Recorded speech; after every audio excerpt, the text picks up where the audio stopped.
अरे आप लोगों को क्या लगता है कि लोग आपके कुटुंब जो है रिलेशनशिप वाले आपको प्रेम करते हैं? गलत फहमी में है क्या कि ये मेरा भाई, ये मेरा बहन, ये मेरा पत्नी, ये मेरा बच्चा, ये मेरे चाचा चाची, ये मेरे रिलेटिव के सब लोग हमसे प्रेम करते हैं, उनके जो है प्रेम में हमको हमेशा तत्पर रहना चाहिए। कोई किसी से प्रेम उरेम नहीं करता है। गलत फहमी है तो निकाल दीजिए। समझ में आया? चलिए वो कहानी बताते हैं, आपको समझ में आ जाएगा कि प्रेम किससे करना चाहिए और कौन किससे करता है। ठीक है, देखिए अगर प्रेम करना हो ना तो आप अपने ईश्वर से कीजिए, जिनको आप बहुत मानते हैं, जिनमें आपकी श्रद्धा है। ठीक है, वो आपका साथ जो है कभी नहीं छोड़ेंगे। ठीक है, एगो सच्ची कहानी बताते हैं, शायद आपका दिमागवा खुल जाए। देखिए एगो राजा था, ओकर 4 गो पत्नी था। 4 गो पत्नी से ओकरा 12 गो बच्चा था। ठीक है, 3-3 गो बच्चा सब पत्नी से था। आ वो बड़ा आनंदित रहता था, लगता था कि हमर बेटा बेटी पत्नी हमसे बड़ा प्रेम करता है। सारे रिलेटिव जो है उसके पास आया जाया करते थे। अब इतना जो है उसमें डूबा हुआ था कि ईश्वर को भूल गया, ईश्वर भक्ति भूल गया, ईश्वर में विश्वास से उसको नहीं रहा, समय नहीं मिलता था अपने कुटुंब के प्रेम से। एक दिन उसके देश पर आक्रमण हो गया, उसके राज्य पे आक्रमण हो गया। अब दूसरे राजा ने उसको हरा के उसका सारा राजपाट छीन लिया। अब वो हो गया भिखारी यानी कंगाल, चल गया जंगल में। अब जो उसके पत्नी बच्चा मिले थे सबको लेके चल गया जंगल में। कुछ दिन तक जो धन लाया था उसका चलता रहा जंगल में खान पान, बाद में सब धन हो गया खत्म। अब उसका बेटा जो उस समय सियाना हो चुका था, पत्नी वही उसका तिरस्कार करती थी, कहती थी कि तुम कमा के नहीं लाएगा तो तुमको हम खिलाएंगे, हम लोग तो बड़ा मेहनत से गांव गांव जाके मांग के लाते हैं तो खाते हैं, हम तुम्हारा भरण पोषण नहीं करेंगे, जाओ अपना देखो। अब बेचारा वृद्ध अवस्था में क्या करेगा? पत्नी उसको जो है निकाल दी, अपने साथ नहीं रखी, बेटा छोड़ दिया, जो रिलेटिव थी वो भी छोड़ के चले गए। धीरे धीरे उसका शरीर जो है वह भी धीरे धीरे काम करना छोड़ दिया।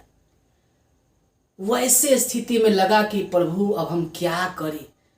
तब उसको ईश्वर के प्रति आस्था जगा, कहा कि भगवान अब तुम ही मेरा कुछ कर सकते हो। भगवान का पूजा करने लगा, भगवान नारायण को जपने लगा, नारायण नारायण नारायण। भगवान के शरण में आया, भगवान कृष्ण के शरण में आया। भगवान उसकी भक्ति को देखकर खुश हो गए। अब राजा के पास ईश्वर पहुंचे, पूछे कि मांगो राजन, क्या चाहते हो? उसको सही शिक्षा तो मिल गया था कि पत्नी बाल बच्चा तब तक उसके साथ था जब तक उसके पास संपत्ति था, कुटुंब तब तक था जब तक उसके पास संपत्ति था। बोला प्रभु अब हमको केवल आपकी भक्ति चाहिए, इतना कमाऊं और इतना खाऊं कि मेरा जीवन चल सके, और प्रभु मैं आप ही में लीन रहना चाहता हूं। लेकिन एक बार मैं अपना राजपाट फिर से प्राप्त करना चाहता हूं, ताकि मैं जो मेरे करीबी थे उनको तो मैं जान गया, अब सही रूप से अपनी प्रजा का देखभाल कर सकूं। भगवान खुश हुए, फिर उसने अपने राज्य पर चढ़ाई किया कुछ सैनिकों को लेकर, और वह जीता, फिर राजा बना। उसकी आंखें खुल गई।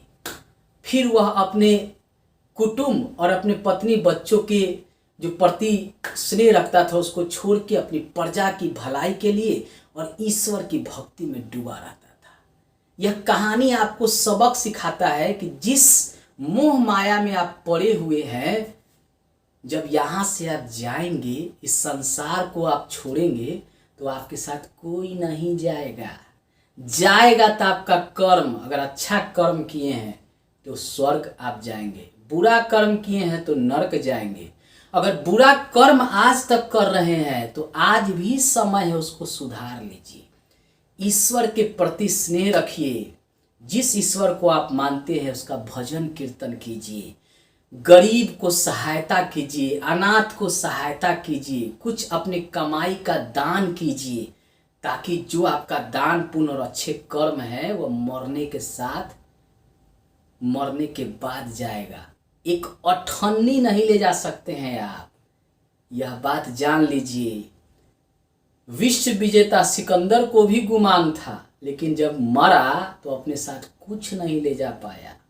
ठीक है, इसलिए अच्छे कर्म कीजिए। बार बार जो आप जो है इस सांसारिक प्रेम में जो फंसे रहते हैं, जरा इससे बाहर निकलिए। ये कहानी शायद आपको आपकी दृष्टि खोल दे, सच्चाई आपके सामने लेके आए।